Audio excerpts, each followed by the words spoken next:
What was the relationship between Ile-Ife and Oyo? Hello, welcome to the Sankofa Pan-African series. Please click on your subscription and notification buttons if you've not yet done so.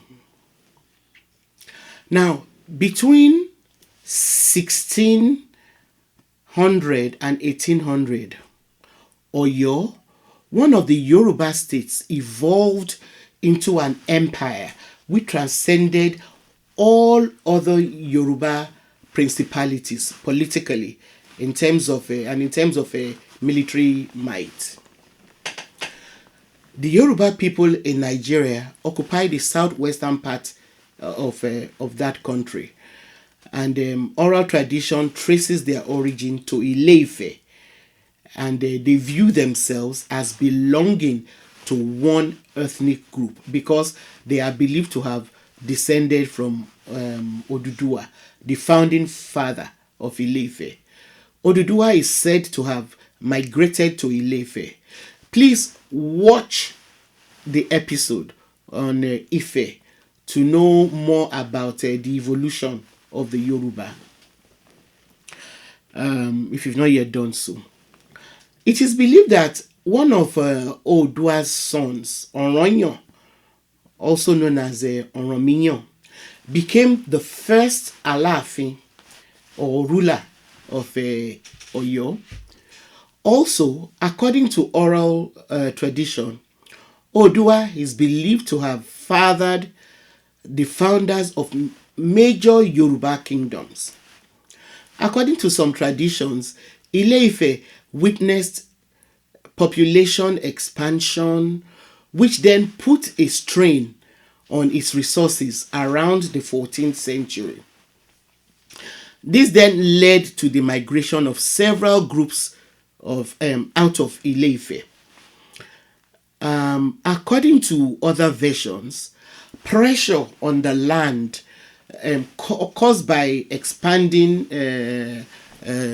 population and a great drought and famine led the people of Ife to convene a meeting during which it was decided that some people should leave. Some scholars suggest that a decision was taken at Ile-Ife in a place called Ita-Ijero, which means place of deliberation, in order to determine which direction each of the groups of people emigrating would follow.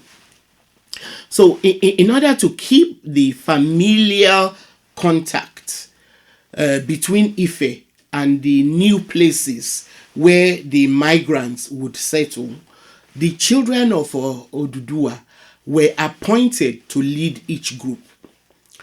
This account is shared by several settlements of Yoruba people who point to the migration, to this migration from Ife as a form of deliberate dispersal to increase the number of people and places founded by descendants of Oduduwa.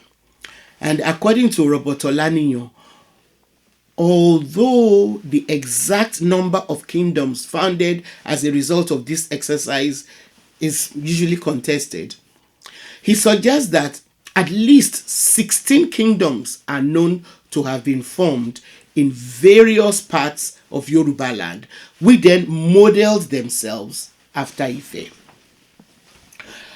While these kingdoms remained autonomous, they considered themselves kinsmen, Ebi, and they held periodic renewal of contacts with Ile-Ife, their ancestral home. The political administration of these Yoruba states also often had many towns, villages, farmsteads, with one town serving as the capital where the Oba lived. Each town or village was made up of lineages headed by a Baale, who then answered to the Oba. The position of Oba of towns founded by Ife princes or descendants of Oduduwa, continue to be ruled even till today by people whose ancestry can be traced to Odua. Although, as a ruler, Obas were politically supreme. However, Olaniyan surmises that in reality there were checks and balances which stopped them from becoming absolute monarchs. For example, an Oba could not rule single-handedly, but only in conjunction with the Iwarefa, a council of chiefs. The council of chiefs, in turn, consisted of two groups. One group, which was made up of heads of the various lineages, represented the interests of the commoners, while the second group represented the interests of the king and the royal family. It is believed that Oyo, one of such Yoruba settlements, thrived because of its favorable trading position, its natural resources, and the industry of its inhabitants. As I noted earlier, the ruler of Oyo is called Alaafin, and various Alaafins left their marks. The power of Oyo grew under one of its rulers, Alaafin Orompoto, who used the wealth derived from trade to establish a cavalry force and to maintain a trained army. Even after the ascendance of Oyo, the sacred aspect of Yoruba kingship, and which prevented the Alaafin from becoming an autocrat, continued to prevail. Rulers were bound by rules and precedents, and they were required to submit all business to councils of chiefs and officers.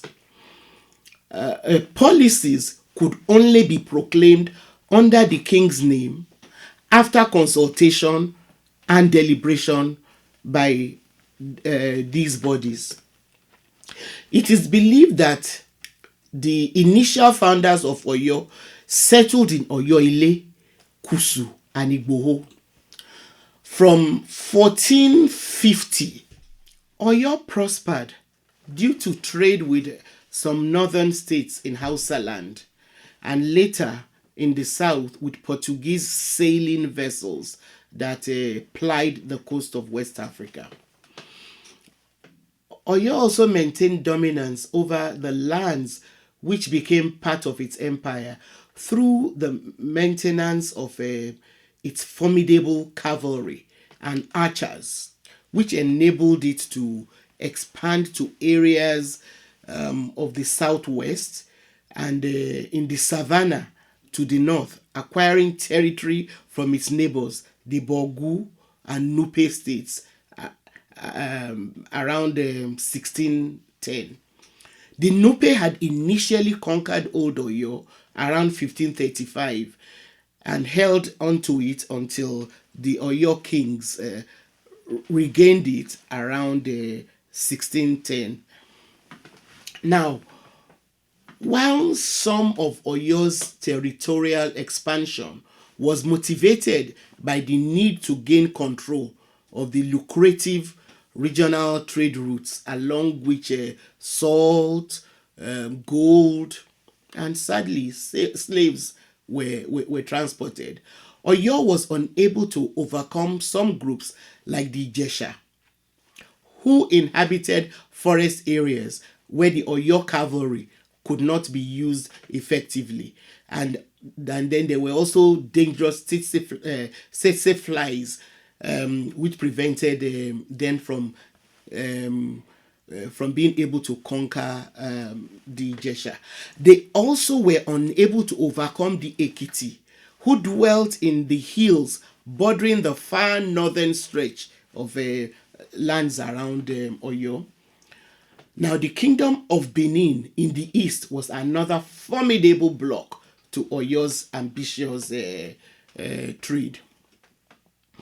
The Oyo territory, however, expanded to encompass various environments with portions of rainforest, dry forest, savanna, and mangrove swamps. Oyo benefited most from the savanna areas, which allowed easy movement and trade contacts with neighboring states. Oyo Empire traded in agricultural products like okra, yams, dates, palm oil, and fish. And the iron smelting technology was also highly developed, and this facilitated the production of iron tools and weapons, which it traded for kola, pepper, ivory, gold, and sadly again, like other major African states around this time, slaves. The empire also imported horses and goods from the Mediterranean, which had crossed the Sahara through camel caravans and therefore moving southwards across the savannah belt and down the river Niger. Tributary kings of other Yoruba kingdoms, which were conquered by Oyo, and the provincial governors of metropolitan Oyo collected tributes, which was then sent to Oyo, as well as contingents of troops to serve in the imperial army in times of major wars. These tributary kings had to pay homage to the Alaafin and reaffirm their duty of allegiance during religious ceremonies, which were held annually. In return for their allegiance, the Alaafin protected such states from external attacks, especially from the Muslim jihadists from the north. The Alaafin continued to be elected from amongst the direct descendants of Oranyo, son of Oduduwa, who, like I said, founded Oyo Ile, the original Oyo settlement. And even after Oyo emerged as an empire, the Alaafin did not have absolute power. His power was kept in check by the Oyomesi and the Ogboni.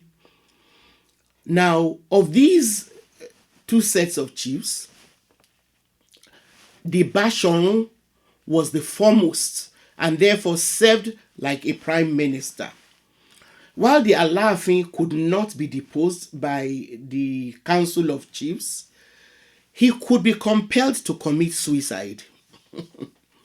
Because if both groups of chiefs, that is the Oyomesi and the Ogboni, found his conduct or policies disagreeable, or if the Alaafin lost the support of the citizens of Oyo, the chiefs would ask the Bashorun to present the Alaafin with an empty calabash containing the eggs of parrots, which was a symbolic way of announcing to the Alaafin that the gods, the people, and the earth had rejected him.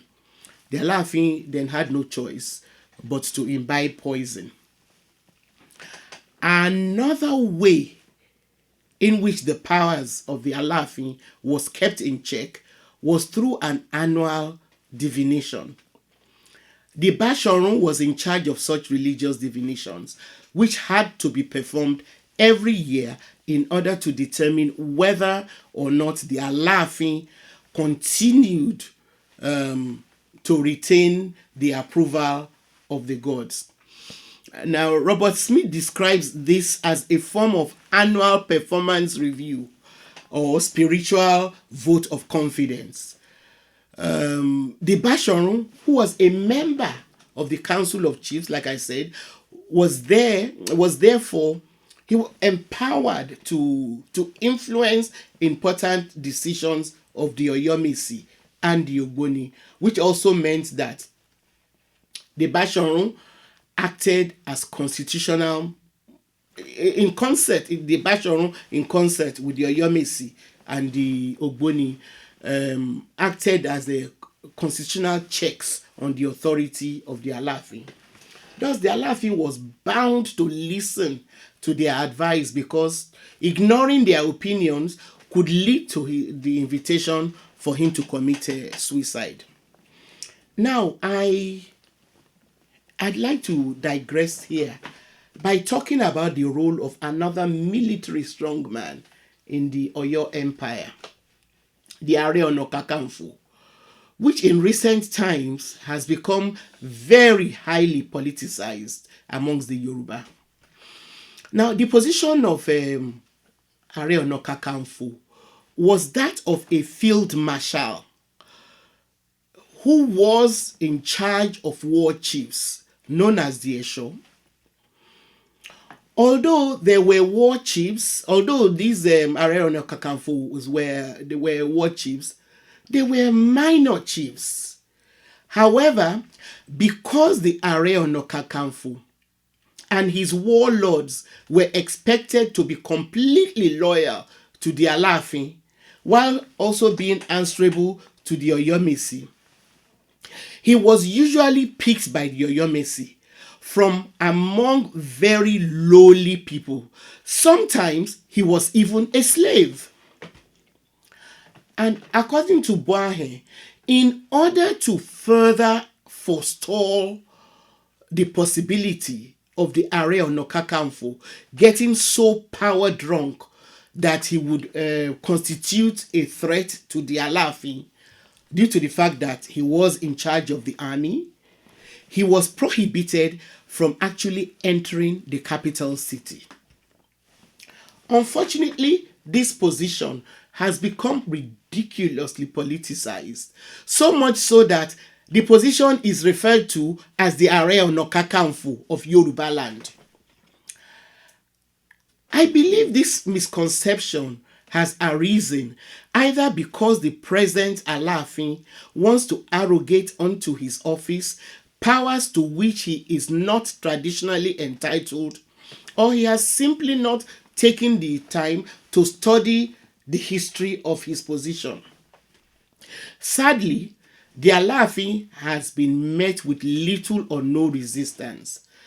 Nigerian politicians and journalists also need to do some more research because they have accepted the nomenclature of Are Ona Kakanfo of Yoruba land without questioning its authenticity.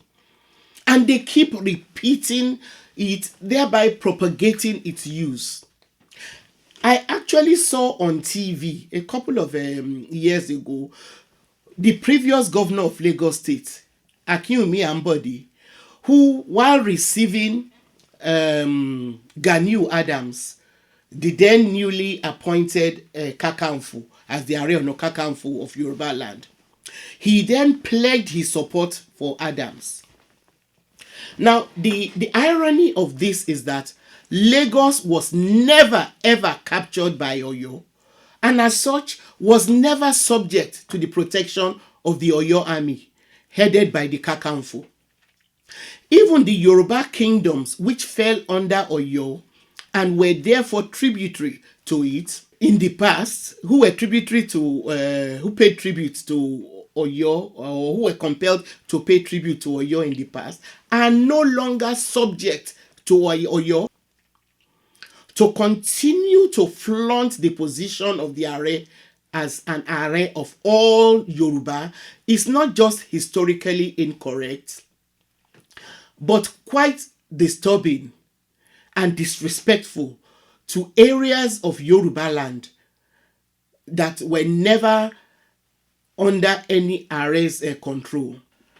Because to do so is to give to Oyo authority which it should not have over other Yoruba kingdoms and people. Anyway, to get back to the history of this remarkable empire, Oyo began to subjugate the kingdom of Dahomey, which lay west of it in 1730. Under one of its rulers, Aláàfin Ajagbo, Oyo also got involved with the transatlantic slave trade with European merchants on Dahomey's coast through the port of Ajase, now known as Port Novo. Some rulers of Oyo concentrated on amassing wealth, while others advocated the use of wealth for territorial expansion. One ruler, Aláàfin Abiodun, who reigned between 1770 and 1789, conquered his opponents in a vicious civil war and pursued a policy of economic development based primarily on the coastal trade in Ajase with European merchants. Unfortunately, in his pursuit of wealth, Abiodun neglected everything else, and this weakened the army, which had been the backbone of Oyo's power, and which previous Alaafins had used to maintain control. This left the kingdom vulnerable to local revolts, in which administration was tenuously maintained by a complex system of public service, and a decline in the authority of the tributary chiefs. The decline was later hastened by quarrels between one ruler and his advisors. Oyo just continued dawdling through the later 18th century and into the 19th century, when it began to lose control of its trade routes to the coast. It was invaded then by the newly risen people of Dahomey, whom he had captured before. And soon, after 1800, substantial parts of the empire were captured by militant Fulani Muslims from the northeast. Thanks for watching, and please continue to support us by telling your contacts about us, and also keep sending your questions and comments to our community page. And don't forget to give us the thumbs up. See you next time.